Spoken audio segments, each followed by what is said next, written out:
Hello दोस्तों, आज 29 जून 2024 है। हम गांधीवादी अध्ययन कार्यक्रम के अंतर्गत मास्टर डिग्री है एमए का, जिसमें MGPE 014 गांधी पारिस्थितिकी और सतत विकास इस किताब का हम रिव्यू डाल रहे हैं। इस किताब में दिया क्या है, इसमें क्या हमें पढ़ना है, कैसे क्या क्वेश्चन आते हैं, ये हम इसमें जानेंगे। तो हमने देखा है गांधी के बारे में ही पूरा अध्ययन कार्यक्रम है।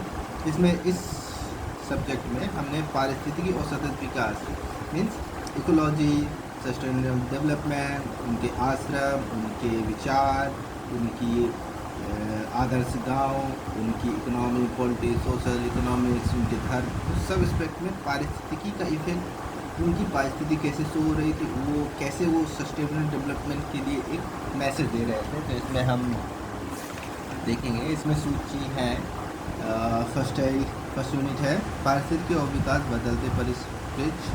दूसरा है गहन पारिस्थितिकी, प्रकृति के लिए आदर और सम्मान। तीसरा सब्जेक्ट है तीसरी इकाई है समकालीन विकास की आलोचना। फिर चौथी इकाई विकास का गांधीवादी दृष्टिकोण। पांचवा मानव जाति पृथ्वी पर गांधी के विचार। तो छठी इकाई है गांधी और मानव पारिस्थितिकी। सातवां प्राकृतिक संसाधनों के संरक्षण पर गांधी के विचार। आठवां गांधी के गाँव की आदर्श पारिस्थितिकी इकाई। ये वाला क्वेश्चन इस बार आया था गांधी के आदर्श पारिस्थितिकी इकाई के बारे में। इकाई 9 गांधीवादी विकास का आध्यात्मिक आधार, और इसलिए भी एक क्वेश्चन आया था। इकाई 10 गांधीवादी जीवन शैली और जीविका विकास के संस्थागत आयाम। इकाई 12 अंत्योदय से सर्वोदय, इस पर एक क्वेश्चन इस साल आया था। गांधी के आश्रम पारिस्थितिकी विकास के बीच भूमि, ये भी एक क्वेश्चन आया था। शिक्षा और हरित पहल। पाँचवीं इकाई है ग्राम स्वराज पारिस्थितिकी विकास और परिवर्तन। केस स्टडी है, इसमें एक स्टडी में राजस्थान रालेगढ़ सिद्धि के जल संरक्षण, इस पर भी क्वेश्चन आया था। तो ओवरऑल हम देखते हैं कि जो ये पेपर था, इसके पहले हमने इसका काफ़ी डेप्थ स्टडी की थी, तो हमें काफ़ी मतलब था। लेकिन 28 को चूँकि कल की मूवी रिलीज़ हो गई थी, तो वो भी देखना ज़रूरी था। तो कल की हमने देखी, तो हमने समझा, समझ से समझ 3 घंटे की मूवी थी। रात हो गई, सो गए, सुबह जल्दी पेपर था। लेकिन ओवरऑल हम देखते हैं पेपर में पारिस्थितिकी, उसके इफेक्ट्स, अहिंसा और सस्टेनेबल डेवलपमेंट।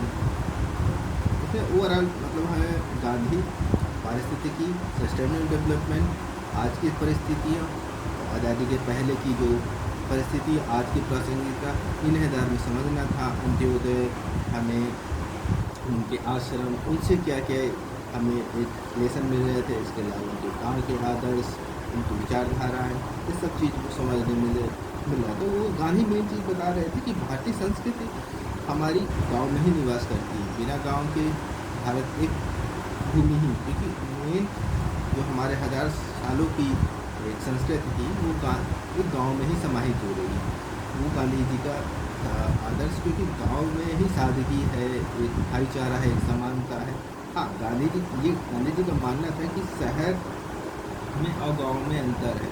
शहर में जो एक अपनत्व का भाव कम हो रहा है, उसको गांव से हम सीख सकते हैं। लेकिन गांधी जी ये भी मानना था कि गांव में जो संस्कृति है, गांव में एक भाईचारा है, जो आदर्श गांव है, हमारे इंडिया के जितने भी गांव हैं, आदर्श गांव के एक विचारधारा के अंदर ही रहते हैं। लेकिन उनमें फिर भी वो सोच रहे थे कि कुछ कमियां हैं। वो कमी गांव में उनकी कल्चर, उनकी सादगी, उनके अहिंसा, उनके स्वावलंबन, उनकी आर्थिक सामाजिक कमी नहीं, कमी है कुछ जो चली आ रही अंधविश्वासों, उनमें है, जो कि आसानी से हटाए जा सकते हैं।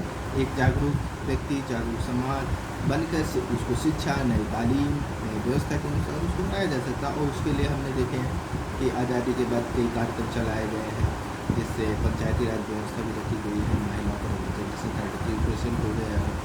तो हम इस आधार पर हम देख रहे हैं कि हाँ, सुधार हो रहा है। ये सिर्फ अंधविश्वास है। अंधविश्वास एक ऐसी व्यवस्था है गांव में जो कि नियम कानून के आधार पर ही था, उसमें और कुछ खास चेंजेस नहीं करने हैं।